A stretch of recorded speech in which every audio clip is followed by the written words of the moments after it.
transition to the man of the hour himself, Mr. Jimmy Hey, Kimmel. The show has been reinstated, and it will return. I believe tomorrow night. I believe that's when it will return.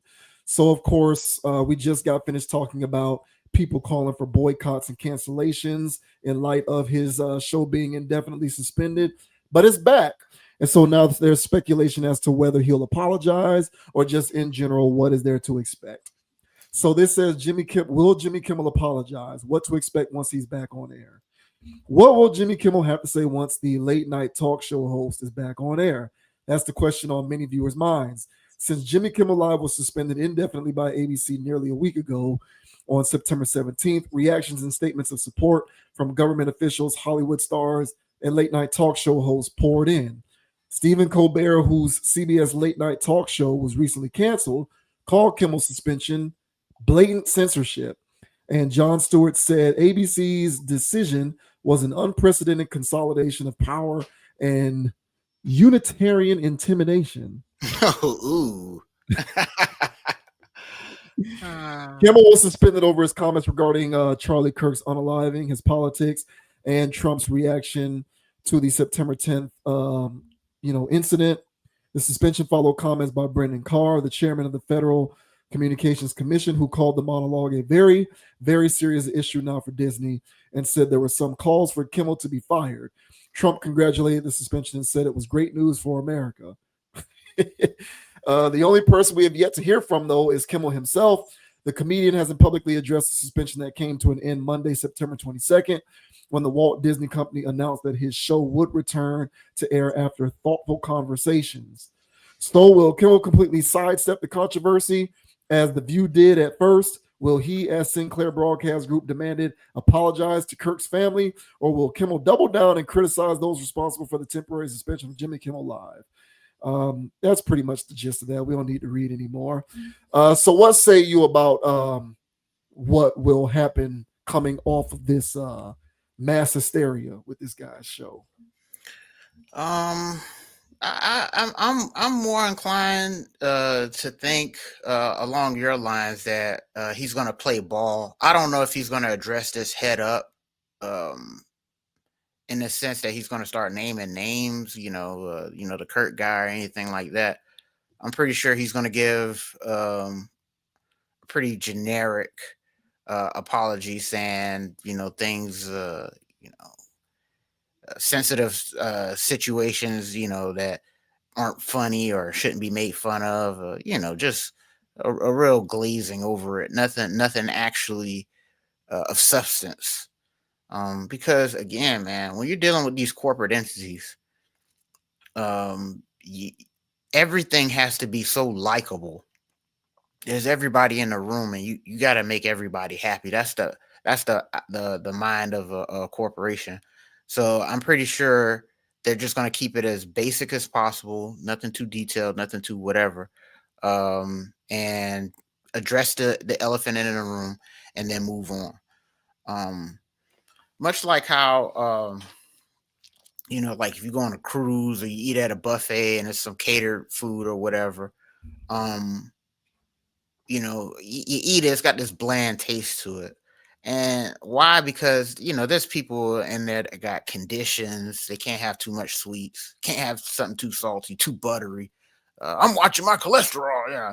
So so they have to have a corporate dish that appeases everybody. But when I eat it, yeah, I'm like, hey, where's the flavor? So here I go whipping out the spice rack and trying to make sure that it's edible for myself.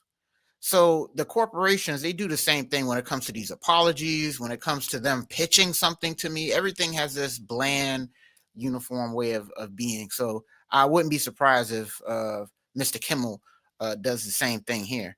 But here's the thing again, because what I said, Jon Stewart also echoing these talking points, as far as it being, an attack of freedom of speech and all this other mumbo jumbo garbage, man. But I think that this situation should highlight to these corporations or anything else, because Jimmy Kimmel and all of his cronies. So that's any of these late night hosts. They all are left leaning hosts that anything that has any conservative point of view, uh, it belongs in the gutter. So and even though I don't know even know what Colbert does anymore, because he was supposed to be the balancing act and he was supposed to be whatever, but I saw stuff with him just doing left leaning things. So I don't know what's going on anymore with that stuff. But overall, those political comedy shows are meant toward pushing these liberal ideals. And so what Kimmel did in this situation was he was following the script. What do you think? He went off board and did this by himself? What do you think? He's up there riffing and freestyling? No, he has a board of people that they go over these things, a monologue team. Then they sit there and they write jokes. They put things together. There's producers. There's everybody involved. Why is he the fall guy for this? So this was a situation where these people thought they can make fun. But this Kirk situation has really stirred up a certain portion of the United States population, the world's population at that. Now that we're starting to see how this thing's unfolding, and one thing that they realize is that I feel like that group of people, the supporters, feel attacked themselves, and they're not taking this lightly. Because what Kirk represents to them, he is a martyr. And whether he was a social media guy or an internet personality, or whatever, he made his bones, speaking at public events, being a public figure kind of thing. And so the people that resonate with his philosophies, it's a pretty strong group of people out here. And so I believe that this situation, has awakened these corporate people out here and other people that feel like they can just push their narratives and push their agendas. So I'll say it like this. If there was somebody that was left leaning, kumbaya, every all inclusive, and the same thing happened to that person, Kimmel wouldn't dare. Any of those people on the late night talk shows wouldn't dare. But because it happened to a conservative person, okay, now we can take shots. And it's the principle of the matter. And attacking him after he done passed is attacking everybody that's alive that believes in his ideals.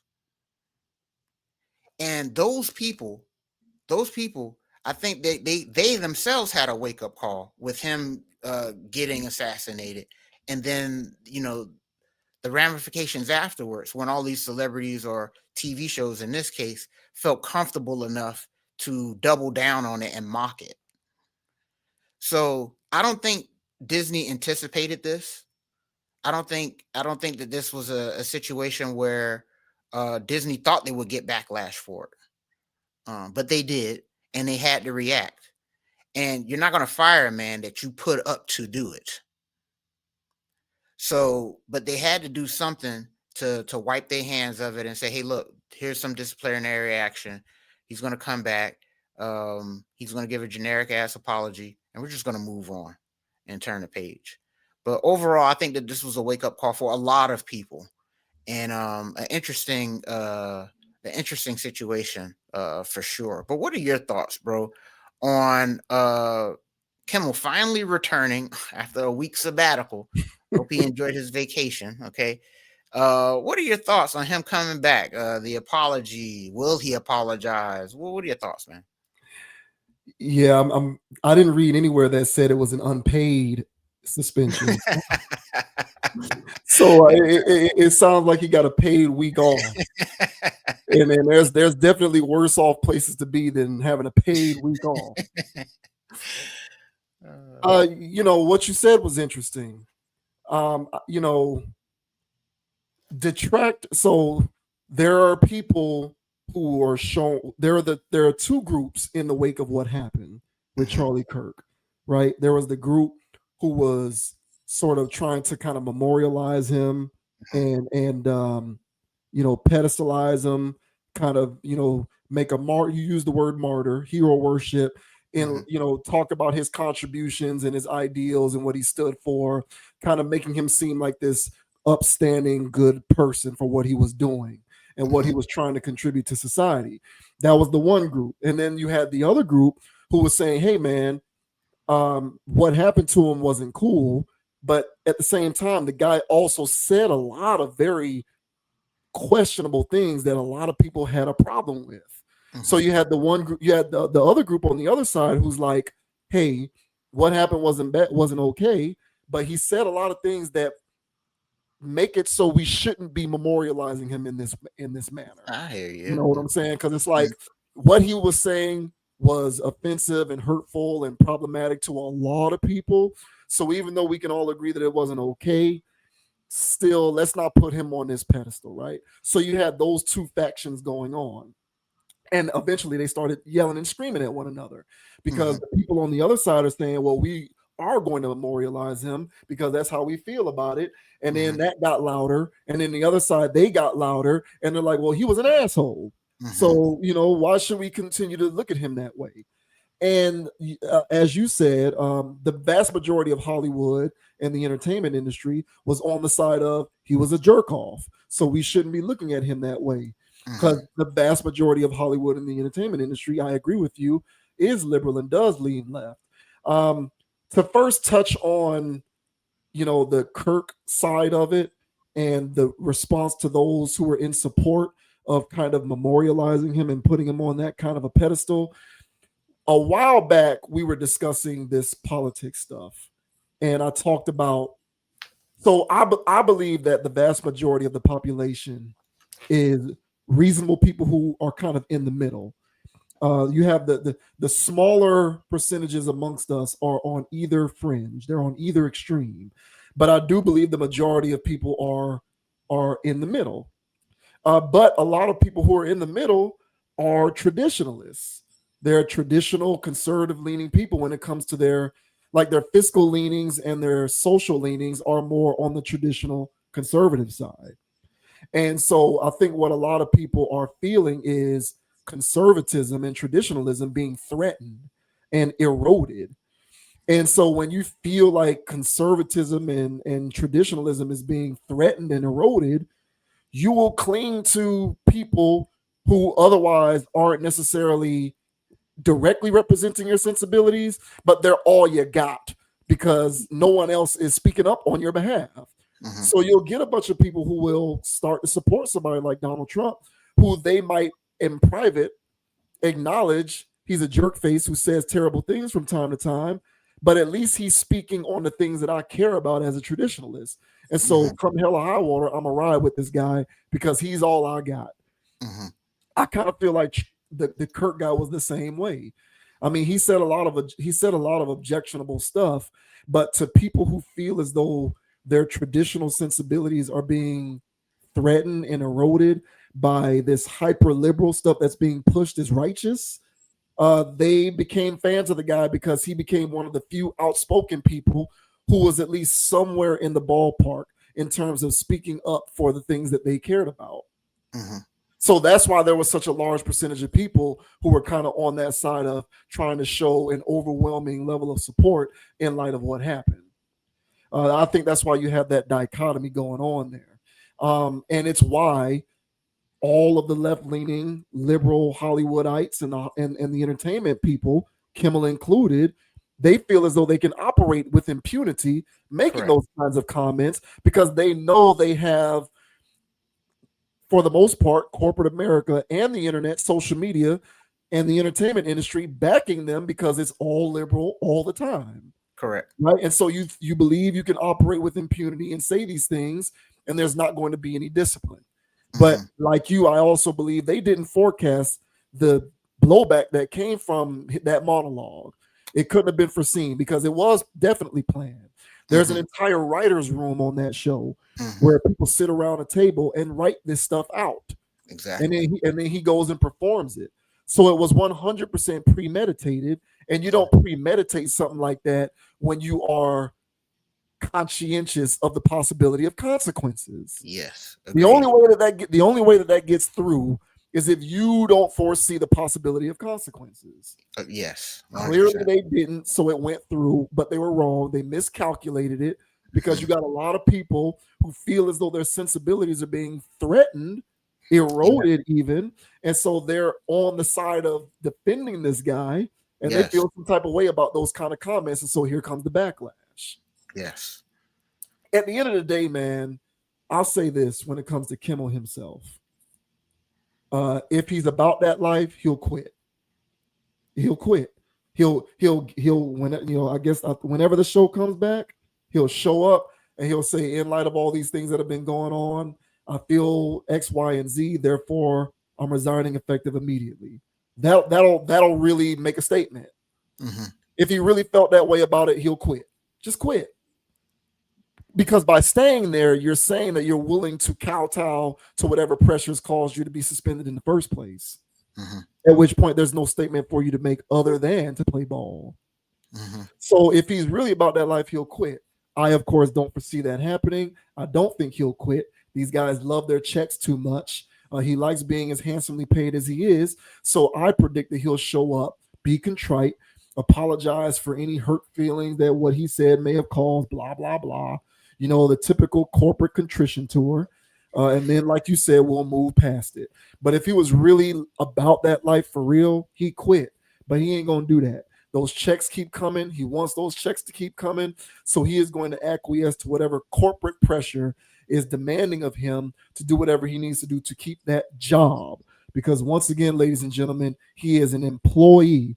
He is not a 1099. He is not an independent contractor. He is not an owner. He don't sit on the board of directors. The dude is an employee. And y'all need to stop mistaking handsomely paid employees from everybody else, because we're all subject to discipline whenever we piss off the employer, and he has an employer, so it just is what it is. Hey, man, well said, bro. And and if there is any kind of freedom of speech that's in danger throughout this whole exchange, it's not what Jimmy was saying. It's what Charlie was saying. And because we spoke about this before, well, we were speaking about something, and you had mentioned about how schools and these colleges promote these liberal left leaning ways of thinking, and it's part of the curriculum. Yeah, yeah, And uh so as soon as kids are old enough to get up and go to school and learn, they're being indoctrinated with a certain type of philosophy and worldview. Then it gets reinforced through social media and television.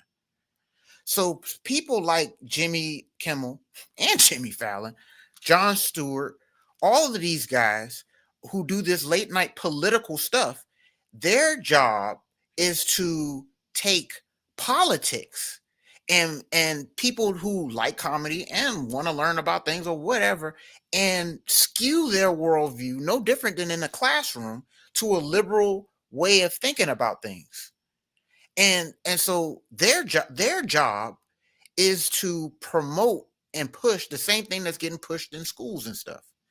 And so what's really at risk here is anybody that has an alternative thought to the correct. school system and these major corporations. And so Jon Stewart sitting here going, "Oh, it's an attack on no, it's an attack on y'all's agenda, whatever that may be." And you feel that your agenda is being threatened. Well, newsflash, man. The people who speak out against certain things and have a difference of opinion than you, okay, they feel as though they're being threatened by you. And so, all in all, if there was really a bipartisan way of dealing with the entertainment industries and these TV shows and stuff like that, where there's a balance like you always like to talk about of this and that going on, then who cares, man? But there's an aggressive way that these programs are being handled. There's an aggressive way that these things are being taught in schools. Okay, and that aggression is pretty much, you know, along with some other things, is what Kirk would talk about. And so, and then as you mentioned, for his supporters out there and everybody else who's sitting here watching this craziness go on, they send their kids to school, they coming back with weird stuff. They try to take their kid to see Lightyear the movie. Now he got to answer weird questions. And how dare you? And how dare you to not want to see that? You Yeah, know what I'm saying? yeah. Like, yeah, Shame on them. you're part of the problem because you're uncomfortable with that being in kids' movies. Yeah, I'm the crazy person. Now I have to have this conversation with my son. It's like, what's going on here? You know what I'm saying? And so and I know Kurt talked about a lot of other things, okay? But the point I'm making here is that he was in opposition of what the mainstream narrative wants us to think like. Yeah, yeah. And so, go ahead. No, I was just gonna say I really do think that if we were living in a more balanced state in terms of public discourse, correct, yes, he wouldn't have had so many fans. Agreed. I think the reason why Charlie Kirk had so many fans is because public discourse when it comes to social issues has become incredibly one-sided. Yes. And listen, folks, I am saying this as a person who checks off the majority of the marginalized community boxes. Protected class. Yeah, like the only boxes I don't check is I'm not a female and I'm not on the sexual spectrum. but I'm a younger person. I'm a black person. You know what I'm saying? I'm a black male. All of that good stuff. So I'm saying that as a person who checks off several marginalized community boxes, and I can acknowledge that when it comes to the public discourse around social issues and social commentary, it's become completely one-sided. Yes. And the one side that's dominating the discourse doesn't see an issue with how one-sided it is because they believe that their side is righteous. Yeah. So it's okay to continue to dogmatically control the narrative because it doesn't matter whether we're in control. Our side is objectively right. Therefore, that makes it okay. Yes. And I think a lot of traditional leaning conservative people, they perceive that to be a threat in terms of how they view all their stuff. Fiscally, family values wise, socially, all of these things that they would like to impart upon their own children and all of these kind of things, they're being inundated with all these messages saying that you're wrong inherently for doing that kind of stuff and passing along those kinds of ideologies and sensibilities. They take offense to that. And so in response, because they don't have too many people championing their way of looking at life, they're going to latch on to extremists like him. Mm-hmm. Because I'm willing to agree that he did lean a bit extreme when it comes to a lot of the things that he said. He did. But when you don't have anybody speaking up for you in any considerable way in any of these various spaces where a lot of people are listening, you kind of don't have a choice but to kind of fall in line behind them. So it highlights the lack of balance when it comes to social discourse that we are presently living in. And I think anybody who disagrees with that is not paying attention as far as I'm concerned. I agree. And I also think it's how he was taken out too. So if he, passed in a car accident or something else that was just, an unfortunate happenstance, hotel, bathtub, a situation like that, then it'd have been like, people would have felt bad about it, mourned about it, but they felt attacked because they saw the level of violence that took them out in the first place. And they feel like they're under attack. People could call them a protected class of people, and they're not protected, but they're the dominant culture, the this and that, and they got everything going for themselves. How dare they think that it is no, there's a group of them that feel like they've been under attack for years now because traditional things and other things are under attack. But there's a Venn diagram of how a lot of people feel in different cultures and societies. But one thing that they haven't seen, was the MLK situation. I'm not comparing the two, but I'm just saying they haven't really seen that. And this is their first type of situation where they've seen one of their boots on the ground people get treated like that. And it causes a trauma and a reaction and all these other things that they're experiencing right now. And it was a wake-up call, I believe, for their community for that, because now I think they really feel like they're under attack. And so yeah, I think it was a gross misunderestimation by Disney and Kimmel and the crew, and they just thought they can just poke and laugh and we got another one type of situation. But I think what the country is, I think what his supporters need to understand, okay, because if they 100% agree to everything he said, they may not see the bigger picture. But I would say this is that everybody in America is under attack, and that's across all groups, okay, all racial groups, whatever religion you into, whatever. If you're an American citizen, you are under a form of attack, and it's because this country was built off slavery. And then there's just tiers of slavery. But at the end of the day, you still need to be a slave. And if you start fighting back, you start resisting, these principalities, you're going to start to see what happens to your leaders. So hopefully there was a wake-up call in this situation that we're all in the same boat. Granted, we're in different parts of the boat, but we're still all in the same boat, and it's being driven by the same entity, and they're taking us to the same destination. So I just hope that people just realize that, hey, man, there's a much bigger picture at play, and I feel like this whole exchange that's been going on lately because of this Kirk situation. I think hopefully it can wake some people up to see that there is a Venn diagram going on where we do clearly see things differently, but we see a lot more in common, and we have a lot more in common going on in this country than we thought. So, yeah, man, interesting dynamic, but yeah, they're just going to pat this guy on the wrist, let him do his thing. This outrage will only last for a week, and he'll be right back at it. Yeah, I agree. Everybody is under attack. That is very much for certain. The people of the Jimmy Kimmel School of Thought, the Charlie Kirk detractors, they drew equivalencies to. Back on June 14th, there was a Democrat who was killed. A woman named Melissa Hortman. Her and her husband were shot in a politically motivated attack by some guy who was an extremist. And so, people who are saying, why are y'all going so gung ho for Charlie Kirk when y'all didn't go so gung ho for this woman? Like, you know what I'm saying? They're trying to say it shouldn't be done for y'all. Why should we feel any sympathy for what happened there when no one was doing the same thing, showing sympathy for what happened to her? And granted, I can understand the feelings behind that. I kind of feel like that's a false equivocation, though, from the standpoint that in this country, mainstream media is dominated by one particular ideological side.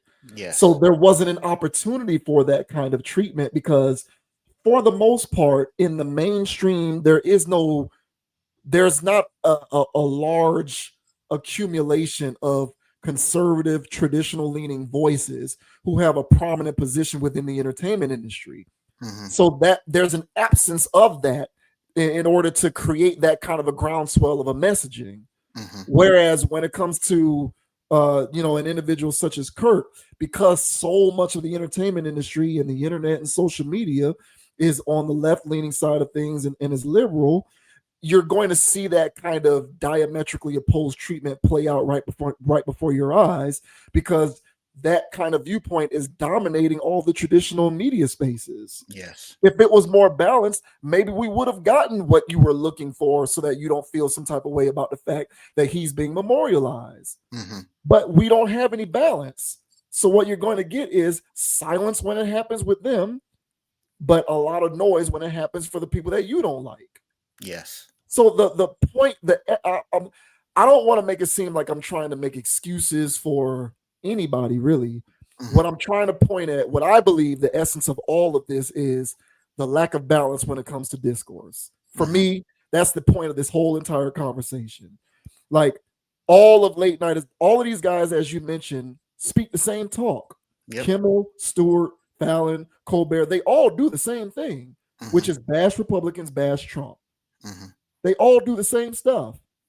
Now, I'm not saying that Trump is and slash Republicans. I don't get into politics like that. So I'm not saying that they're right all the time, but what I'm saying is it's imbalanced. Correct. And the idea that it's imbalanced being okay or permissible because it's righteous to be that imbalanced because they're objectively wrong is the wrong way to look at it. And I believe that's the way most people see it. The lack of balance is okay because that side is objectively wrong. Mm-hmm. And if you think like that, then you are part of the problem, in Yeah. my opinion. Mm-hmm. So I do think, like I said, he'll play ball. He'll do something. He'll show contrition because he doesn't want those checks to stop. If he really wanted to stand up for something, he quit, but he won't. So this is where we are with it. Yeah, hey, well said, man. But hey, let us know down in the comment section, guys. You guys feel like we're reading a little bit too much into this? I don't think so. What when the last time you heard a conversation like this about Jimmy Kimmel's? Probably never again, man. But what are you guys' thoughts on this situation? Me personally, man, I think that Kimmel and them, yeah, they underestimated the power of Kirk's message, whether you agree with it or not. And yeah, and then chickens came home to roost for them when they caught the backlash. But let me know down in the comment section, guys. Keep it cordial, all right? And let us know what you think, man. Yeah, I'm pretty sure it'll be a lot of people. If this video gets served up, they'll tell us in all the manner of ways that we're wrong. I'm pretty sure. I'm eating coon chips or something. Oh, yeah. Oh, hey man, have at it, yo. Yeah.